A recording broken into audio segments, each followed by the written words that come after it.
Well, thank you so much for joining us today, and kudos to Collision for putting such a session on around safety first, center stage. We really, really appreciate it, and we've got a really important discussion. As mentioned, I'm joined by some of the most experts in safety from some companies that are serving communities bigger than countries. We're going to hopefully get today to understand about some of the challenges around trust, safety, and reputation. And I really hope that we can get to the bottom of understanding the impact of behavior when it comes to bullying in particular. So let's just start with a bit of a poll in the audience. How many of you have been affected by bullying or abuse online, or know somebody that's been affected? Just let's have a show of hands. Okay, so good enough reason for us to be here today. Now, I want to look first at this idea of behavior, and in particular bullying, and when it comes to teens who are a vulnerable group. I remember for myself, the drama that happened in school, I could leave behind, and it didn't necessarily become drama, digital drama as such. And we very much know at the non-profit that there's that relationship between what happens offline in the real world and how that spills into the online world. So my first question is a nice meaty one, and I'm going to start with Catherine from Kick, who very much serve hundreds of millions of teens. And can you tell me, do you think the internet has made bullying worse? It's interesting. I mean, I've been watching an evolution over time. I first started working at Yahoo 20 years ago, and no, I don't think it's made it worse. It's made it different. Bullying when it happens in the real world, it is very likely to follow a child into their digital world. What is different is when you were a child, or when I was a child, if bullying happened at school, we were able to leave it behind, as you said. And now it does follow you home. It follows you to your after-school activities, and it can follow you at night. What isn't different is you need to have parent and community support in handling that bullying, and some of the ways that you deal with bullying, which I think we're going to get into, are very, very similar in the offline world and the online world. Okay, great. And Karuna? No, so I tend to totally agree with Catherine. I think that the online world is very much a mirror reflection of what goes on in the offline world. I think what changes is the 24/7 pervasiveness of it, and also the fast way that it spreads, the information spreads. So I think those are the two things that really change the dynamics. But I also see that some incredible things in the community are popping up in response to these things, and your charity is one great example. So I see young people also embracing this challenge and coming up with solutions, which is also really incredible, and we should really talk about that and how they've taken agency to change some of these conversations. We'll definitely get onto that. And Ian, obviously you've got a big influence with millions of followers. What is your opinion on this important topic? I think that the internet has definitely enabled young people in a way that they haven't before to express themselves, and it's given them power and the idea of validating themselves for good or for worse in their new reach. And so I agree with you, it's very different, but it's sort of reaching a critical mass in which direction that they can go with it. I think it is troubling, and I'm more leaning towards it has increased the negative components of bullying worldwide because of the availability of it for young people. So it's clearly an important topic, which I suppose brings me to my next point around safety by design. There's a lot of startups in the room and at the conference.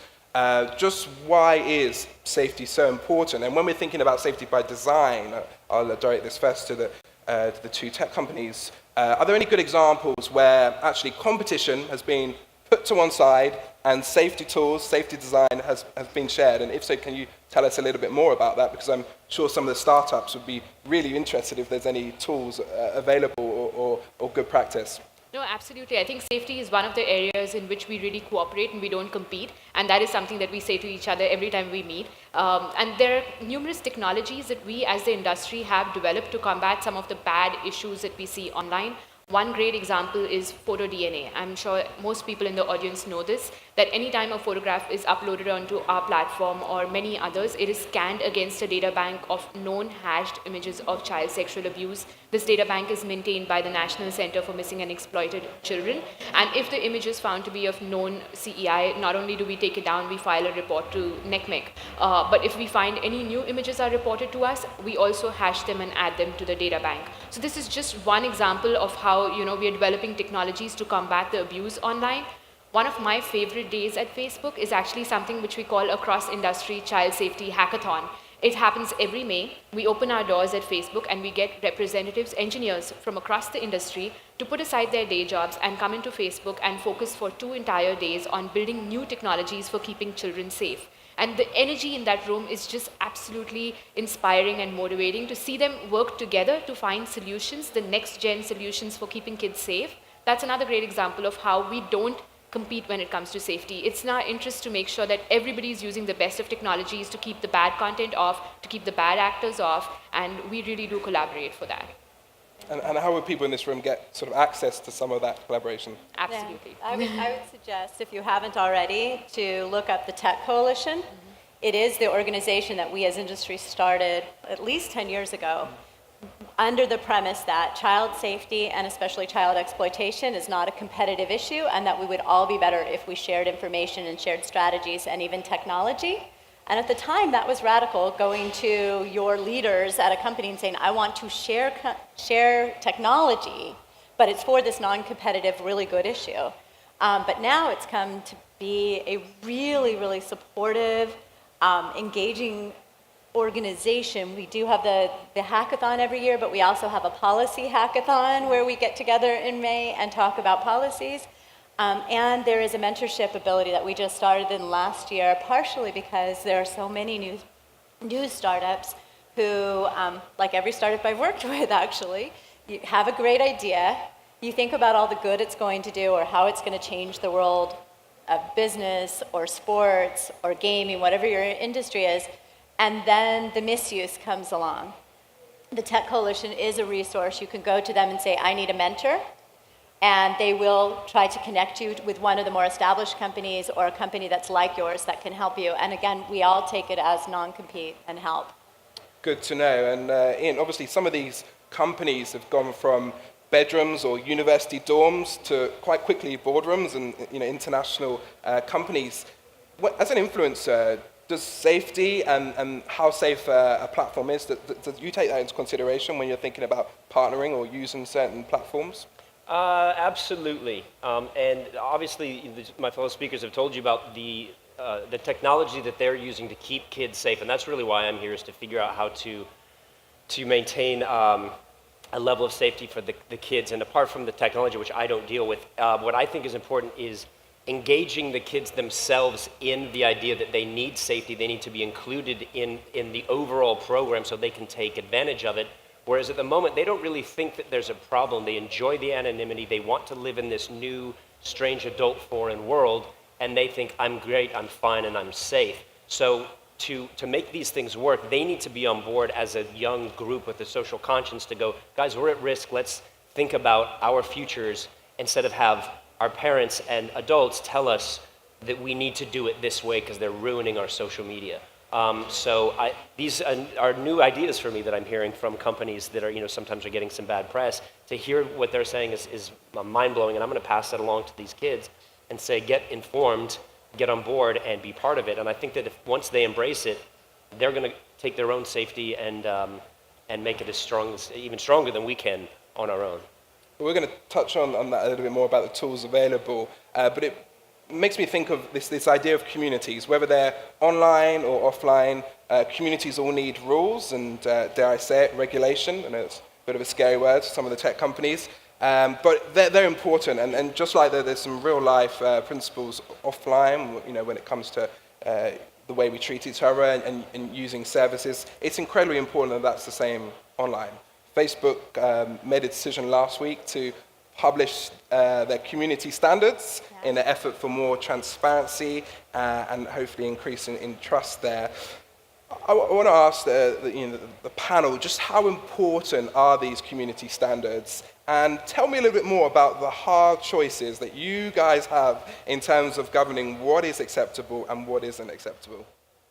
You want to go first, or should Start I? with Catherine. You should, you guys just Facebook. publish. So right, Alex, as you mentioned last week, we did take the bold step of putting ourselves out there and going more in depth than we've ever spoken before about our community standards. But I want to take a step back and just think about, the community that we have on Facebook. We have over 2.2 billion people connecting and sharing actively every month on Facebook.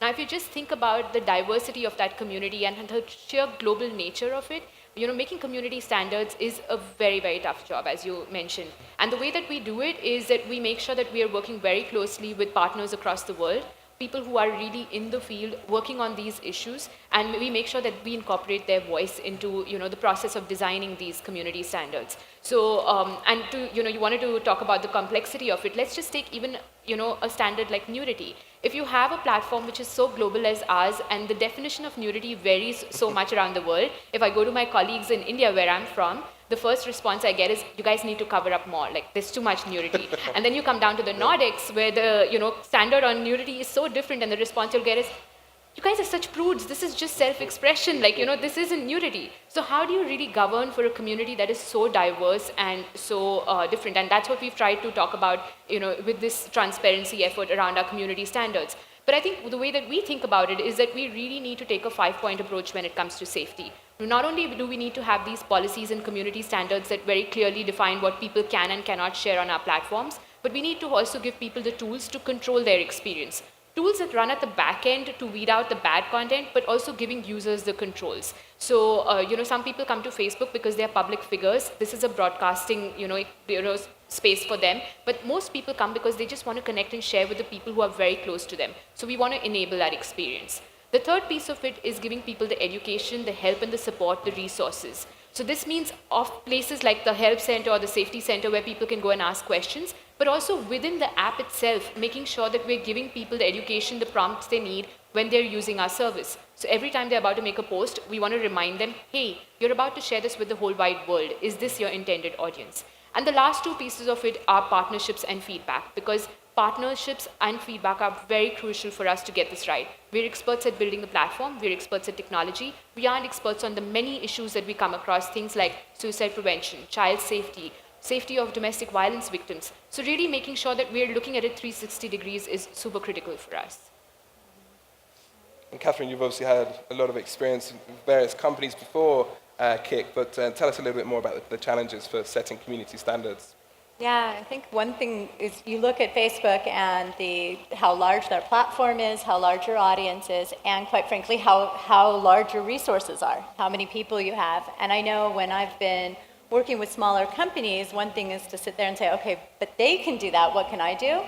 And working with a company that is very successful like Kik with over 150 million users, but not anywhere near the resources that you might have, our strategies are similar. We have the global policies. We have not done them as transparent. One thing I worry about as an industry, being that transparent, you're almost giving a good book to the people who want to misuse it on how to kind of skirt your guidelines. We've struggled with that. Which is difficult. But the basics that you guys put into place, everybody can, which is having a standard, understanding what your terms and what your agreement is going to be with your users. Everybody can and should do that through your terms of service and your community guidelines.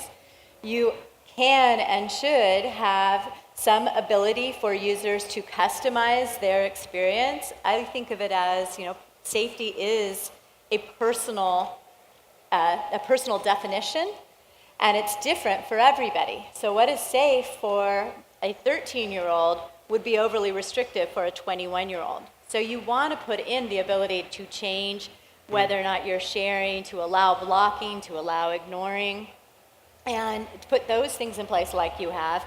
Everybody can get involved in the industry, as we've said, and to have that ongoing conversation with your users. Most importantly, from a bullying, we have a safety advisory board, and one of our researchers there, Dr. Justin Patchen, presented some new research specifically on bullying and resiliency. And one thing he found in kids that are resilient when bullying happens, he looked into what do they do to prevent the bullying or stop the bullying online. And it's something like, I don't want to misquote his research, but something like over 30% of the kids who were resilient, had bullying happen and got past it, they blocked. Another 20% used the setting to ignore. That's 50% of the kids actually used a pretty simple tool that is a standard across the industry, which is the ability to control who communicates to you. That won't work for everybody necessarily, and you could speak to that more than I could, but it's pretty powerful where some of these simple best practices could be used by a company small or large. Really good point. In talking about this power, teenagers and young users in particular have recently seen huge strides in using platforms to activate their fellow citizens and campaign about issues that matter to them. Have there been any examples that have really inspired you, thinking about the fan base that you've got in terms of what you've seen teens doing actively to combat some of these issues? So what inspires me the most, we sort of got a two-pronged attack in safety, where you have the platforms and what they're going to use to sort of make things bulletproof. And then the other one that I'm most interested in is the users themselves that want to set their own standards. They want to self-regulate, and we encourage them to create this community where it doesn't exist, nebulously online. There is no accountability. You can anonymously do and say whatever you want. And we see groups of kids now that are joining and these coalitions, if you will, of positive groups of self-encouragement, and they're setting the standards. They're setting their own laws of how they want to operate as people, and they're setting the social conscience, and they're inviting people to be positive with them and to say bullying is not cool. It's not the right way to be. And when kids are young and impressionable and they have the internet to program them as they learn without proper parenting and a solid foundation, they can learn any manner of behavior. So now we have groups of young kids taking charge of each other and saying, in this generation, we're going to grow up this way. This is what we choose. And I see it all over Twitter. I see it on Instagram. And they're getting on board en masse to make a community that's self-regulating in a positive way. And it just makes me so beyond proud. So I try to encourage that behavior and participate in those conversations online as often as I can. And I think that's a really exciting thought, actually, that this current generation of parents of the future. Parents have a really, really important role to play, but I don't know about some of yours, but my mum still calls Facebook my face because she gets confused with MySpace. So we seem to be like, as parents, playing catch up. And how many parents do we have in the room of interest? Hands up. Yeah, lots. So, hopefully you're quite tech savvy. But do you have, panelists, any practical advice on what steps parents should be taking when it comes to online safety? Because it's a real challenge, isn't it? Let's start with Karuna, with you. Actually, I'm not a parent. I'm going to caveat it with that. And I know it's a really, really hard job because my parents tell me that. But that said, I think that were you a hard child? Yeah. So I think the same rules do apply, which apply for your offline parenting as they do for the online parenting. That's the number one rule. But I am going to make a shameless plug. Because last year we heard this feedback from parents all around the world that it was very isolating to parent in a digital world. They felt very lonely. So we did something. We created our first parents portal. It's available in over 60 languages. It's available on our safety center. So if you visit facebook.com/safety/parents, you should be able to access it. It has a ton of resources out there. So if you're looking for some basics on how do you get started, some rules, we worked with experts around the world to really pick their brains and get the best from them. So that's a good place for you to start. Catherine? Okay. I think in addition to that, and I think even in the smaller companies, you'll see we have safety centers and are working with advocacy groups.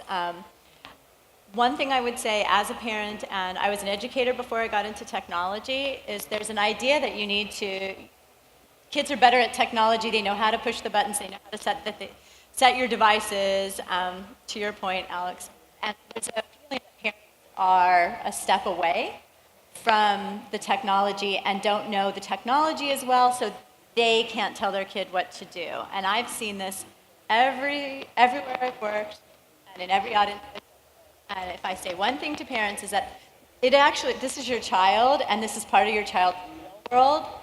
There is no blurring for them between the digital world and the physical world, and you need to treat it that way. You need to treat their digital life like you would their real life. You need to know their friends. You need to know where they're going, where they're hanging out, and who they're talking to. And you have a right to make decisions, and you have a responsibility to give guidance. And I will do one shameless plug as well. On our safety advisory at Kick, we have one of the best parent and technology bloggers on our board whose advice I go to all the time, and that is Ann Collier. She's in the audience, and it's netfamilynews.org. If you want parenting advice in digital, you go there. And Ian, I know you've got a lot of thoughts on parenting, and tell us a little bit about those. Just real quickly, I am not a parent, but if I will, I just want to remind the tech companies and the parents in the room that that this is a tool.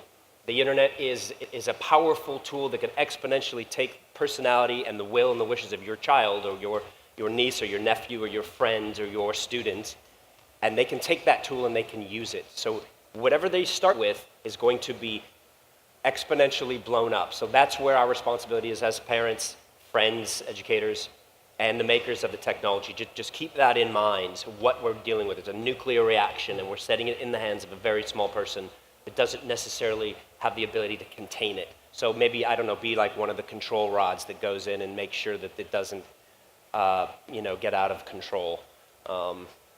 And there is a lot of sort of misinformation out there around reporting. There's a lot of myths about reporting and blocking. Do any of the panels have anything that they want to kind of myth bust now, here and there? Anyone want to jump in? Go for it. Yeah? Yeah. So I think a couple of things I always tell people when I speak to them and they have questions about reporting.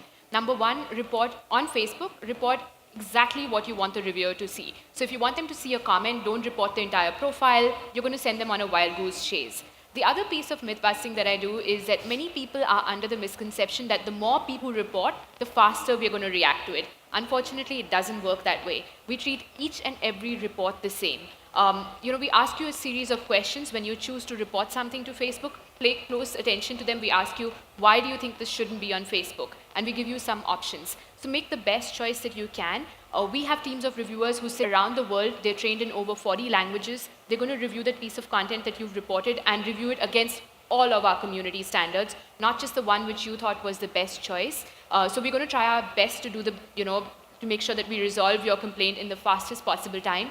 But there are people who are reviewing these reports. Sometimes we do make mistakes, and I apologize in advance because even a 0.1% in sheer numbers means a lot, and we're trying to get as better as we can to make sure that we make fewest errors possible for this. So.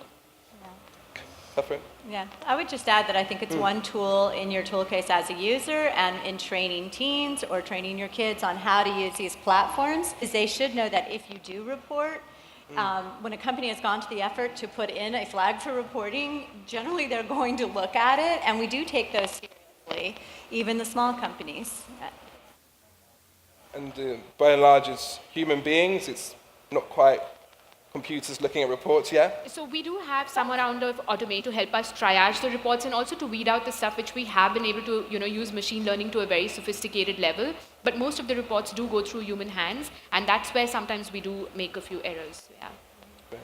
Yeah. Just to kind of wrap us up, what should we, particularly to tech companies, what should we expect from each of your companies? I know Facebook's been in the news a lot lately, so they're rolling out a lot of stuff. And I suppose to Ian, what should we expect from tech companies when it comes to their responsibility?